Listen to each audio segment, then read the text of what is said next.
जय श्री कृष्ण दोस्तों। क्या गुरु माँ भी अनिरुद्ध आचार्य जी से झगड़ा करती हैं? भक्त के इस चौंकाने वाले सवाल पर अनिरुद्ध आचार्य जी ने दिया ऐसा जवाब जिसे सुनकर पूरा पंडाल तालियों से गूंज उठा। आखिर क्या कहा उन्होंने? जानने के लिए वीडियो को अंत तक जरूर देखें।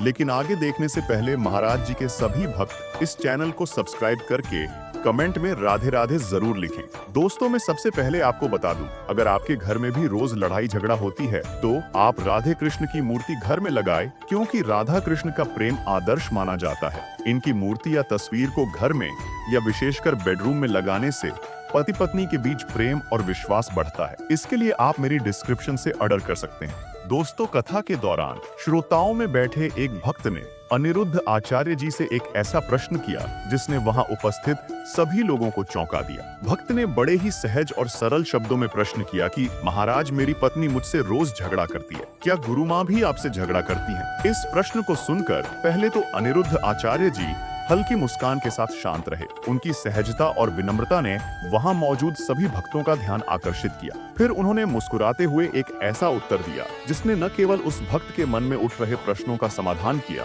बल्कि श्रोताओं को भी वैवाहिक जीवन और रिश्तों की सच्ची परिभाषा समझा दी। आचार्य जी ने अत्यंत शांत और स्नेह भरे स्वर में कहा, जब मेरा विवाह हुआ था उस समय मैं बहुत निर्धन था। मेरे पास संपत्ति का नामो निशान नहीं था और परिस्थितियां कठिन थी। लेकिन मेरी पत्नी ने कभी भी मेरी स्थिति को लेकर शिकायत नहीं की। उन्होंने न तो कभी किसी चीज की कमी महसूस होने दी और न ही कभी झगड़ा किया। आचार्य जी ने बताया कि उनके जीवन के शुरुआती दिन संघर्ष से भरे हुए थे। बहुत कम आय होने के बावजूद उनकी पत्नी ने बड़ी ही समझदारी और धैर्य के साथ घर को संभाला। उन्होंने हर छोटी बड़ी बात में उनका साथ दिया और हर परिस्थिति में उनके विश्वास को टूटने नहीं दिया। आचार्य जी ने आगे कहा, गुरु माँ ने मेरे माता पिता की सेवा की, घर को संभाला और हमेशा प्रसन्न चित्त रहकर परिस्थितियों का सामना किया। उनके इसी सहयोग और त्याग के कारण मैं आज श्री राधा रानी की कृपा से इस मुकाम पर पहुंचा हूं। उन्होंने इस बात पर विशेष जोर दिया कि उनके जीवन में गुरु माँ का सबसे बड़ा योगदान यह रहा कि उन्होंने कभी भी बुरे वक्त में उनका साथ नहीं छोड़ा। इस प्रसंग के माध्यम से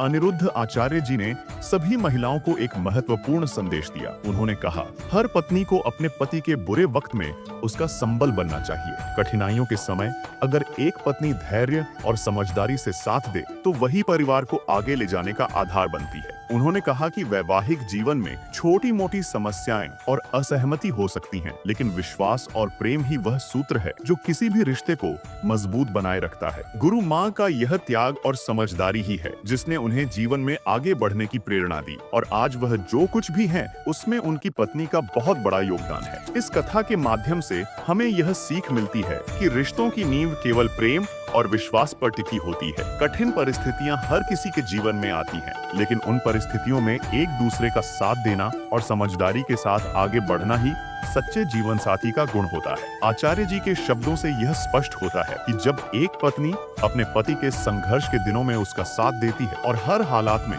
उसका संबल बनती है, तो वह न केवल एक परिवार को मजबूत करती है बल्कि जीवन को सफल बनाने में भी महत्वपूर्ण भूमिका निभाती है। गुरु माँ की प्रशंसा करते हुए अनिरुद्ध आचार्य जी ने बड़ी विनम्रता से कहा, गुरु माँ के बिना आज मैं वह व्यक्ति नहीं बन पाता जो मैं आज हूँ। उनका प्रेम, सहयोग और त्याग हमेशा मेरे साथ रहा। यह कहकर आचार्य जी ने मुस्कुराते हुए कथा को फिर से प्रारंभ किया। उनके इस उत्तर को सुनकर वहां उपस्थित सभी श्रोताओं के चेहरे पर संतोष और प्रसन्नता की झलक दिखाई दी। यह प्रसंग हमें यह एहसास कराता है कि रिश्ते में सहनशीलता, विश्वास और प्रेम सबसे बड़ी पूंजी है। बुरे वक्त में एक दूसरे का हाथ थामना और आगे बढ़ने की प्रेरणा देना ही रिश्ते को सफल और सुखद बनाता है। जय श्री कृष्ण।